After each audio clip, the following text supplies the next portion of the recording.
Sor Juana Inés de la Cruz, 373 años. Hoy,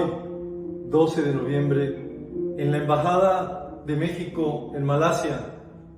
en un esfuerzo del equipo de trabajo extraordinario, con la cooperación fundamental del claustro de Sor Juana, reproduciendo la capilla donde están los restos de Sor Juana también, hemos querido rendir homenaje a esta gran autora novohispana mexicana que en el Primero Sueño tiene una cuarteta que nos permite una lectura lúdica, fantástica si se quiere, porque en esa cuarteta que ustedes van a escuchar en la voz magistral de una actriz y presentadora de este país, Anita, verán en este video casero, no coincidirá tal vez el texto dicho de manera magistral con el texto escrito en español, pero ustedes podrán seguir esa inspiración tan importante que nuestro equipo logró plasmar en sitios emblemáticos de la dimensión multicultural de Malasia.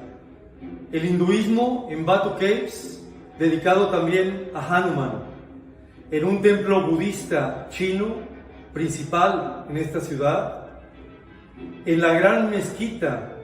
de Kuala Lumpur y finalmente en las Torres Gemelas, que también tienen un puente porque Peggy, además de la estructura de Kuala Lumpur, hizo unas Torres Gemelas en México. Las de aquí siguen siendo las más altas del mundo, ya no son los edificios más altos, pero continúan siendo, en esa dimensión lúdica que hablamos de Sor Juana, los torreones más altos del mundo.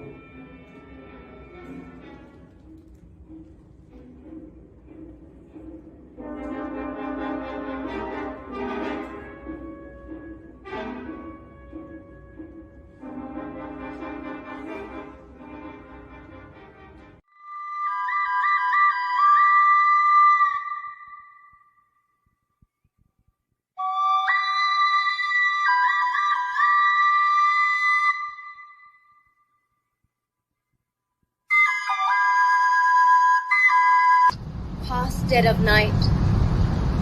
shadow diminished into halves, when fatigued from diurnal care, not solely oppressed by ponderous work of the body, pleasure weary as well, continuous designs upon the senses, though pleasant, also tire, which nature always changes, first to one, then to another, distributing offices destined to pleasure or to labor, unfaithful in the faithful needle's balance with which it rules the apparatus of the world. Thus the members occupied with profound sweet rest, the senses stayed from ordinary toil, work in the end, but lovingly, if there be such labor, and yield to the portrait of life's inverted face, which stealthily armed with weapons of sleep, charges cowardly and lazily masters both shepherd's hook and gilded scepter, without distinguishing sackcloth from purple robe. All high Morpheus grants no dispensation to one whose 3 crowns form the papal mitre, nor to one who lives in sheds of straw, neither to one on the undulant Danube, nor who on a humble junk humbly dwells, levelling with always equal rigour this powerful image of death, measures sackcloth equal to brocade.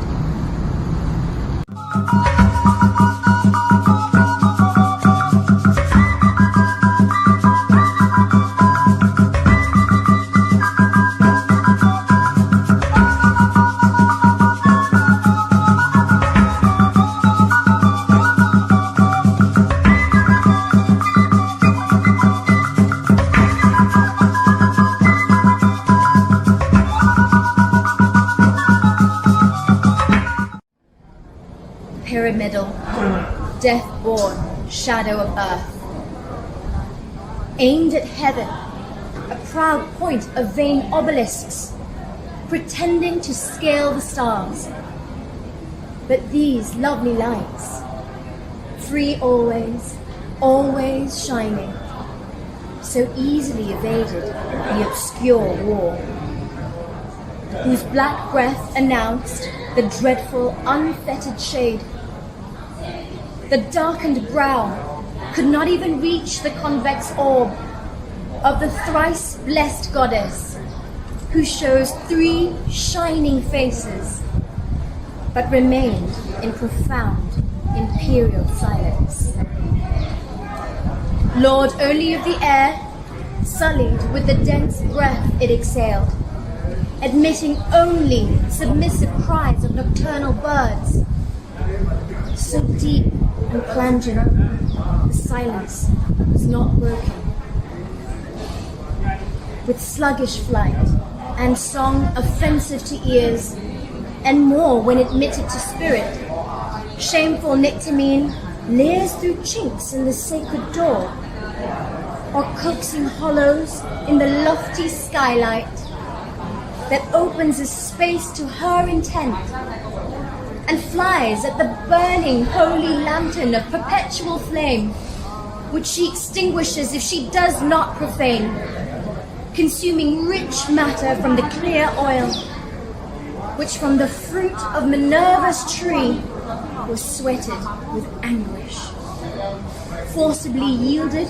from the tightened press. And those disloyal to Bacchus's godhead, who saw their home changed into a field, their weaving into vine, no longer spinning tales, but transformed into dishonored shapes, form a second mist, birds with featherless wings,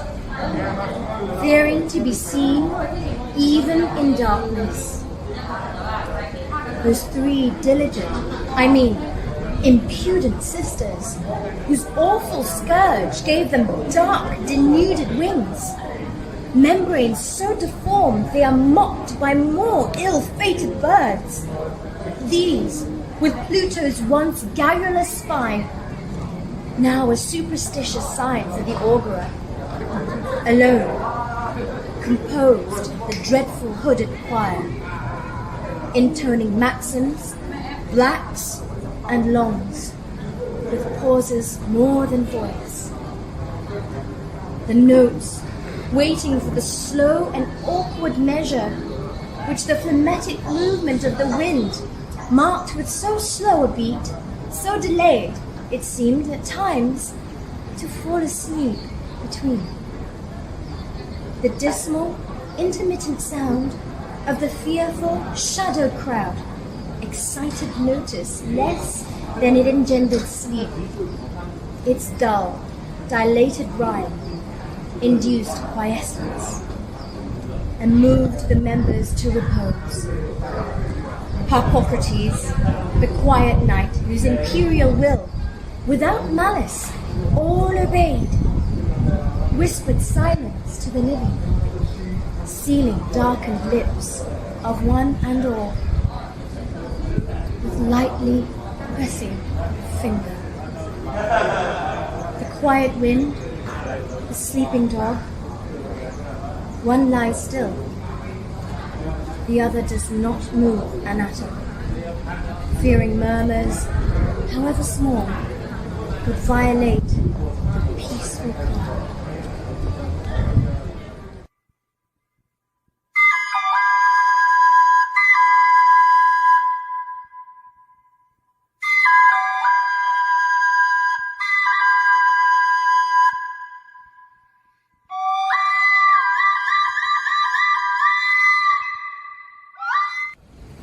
These prodigies, climbing with such art, that to the rising eye, the subtle point that feigns to join the first orb vanished, before it could be seen. When struck with vertigo, sight would fall precipitously down to the spacious base. as the ambitious burning flame climbs in a pyramidal point to heaven. So the human mind copies its figure and always aspires to the first clause. Central point where the straight line tends, if not both, center and circumference. These two artificial mounts and that blasphemous high tower, of which today the diverse idioms are sorrowful signs, dividing the people that nature made one. If compared to the elevated mental pyramid, they would find themselves so low that when measuring its peak, they would perceive a sphere, where the ambitious soul, making a summit of her own flight, lifted her into the most eminent part of her own mind, in whose immense elevation the astonished sovereign queen of the subluna was haughtily suspended in joy. Her beautiful, intellectual eyes, free of spectacles, without fear of distance or suspicious of an opaque obstacle, which interposed might conceal some object, freely extended through all created things, whose incomprehensible cumulation manifestly gave signs of possibility to sight, while the comprehension, overwhelmed by the sheer number of objects and its power exceeded by their size, cowardly withdrew. Eventually, the impudent sight repented its vain endeavor to boast against an object that exceeds in excellence the visual lines, against the luminous sun, whose fervent chastisement punishes ray by ray the audacious but now lamented attempt. Icarus drowned in his own tears. Likewise, the understanding here, mastered no less by the immense number of ponderous gyres than by their qualities, founded on the great waves in a sea of wonders, pitifully wielded and pitifully yielded before the abundance, since trying to see everything, it saw nothing. Neither the ornaments of the universe, nor those integral members of the dilated body, whose perfect form derives from actual content, but found its gaze wobbling from one axis on which rests the gyrating machine to the opposite pole.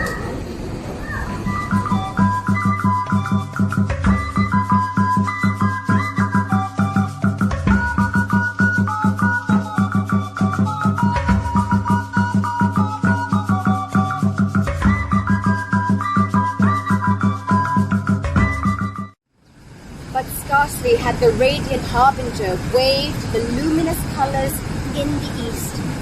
summoning a cacophony of birds to sound the alarms, when the tyrant night, coward, burdened with terrible dread, strove to make boast of her forces, interposing the guard of a lugubrious shroud, receiving in it slight wounds from light incisions. And since her unsatisfied valor was a mask of fear, she sought deliverance more than engagement, and blew the raucous horn, gathering the black squadrons to orderly retreat, when she was assaulted by a greater, neighboring plentitude of beams that streaked the highest point of the world's towers. Closing its luminous ring, the rising sun streamed from 1,000 times, 1,000 points of gold over blue sapphire, 1,000 golden lines across the vast blue page as she fled, stumbling on the shadows of her own horror with the chaotic, rooted army. That fugitive pace attained, at last, sight of the west, and, roused by her own precipitous fall, again maneuvered to crown herself with the globe's abandoned half, while the golden sun adorned our hemisphere with skeins of judicious light, dispensing their colours to visible things, and restored to outward sense their full operation, keeping to more certain light the world illuminated and I awake.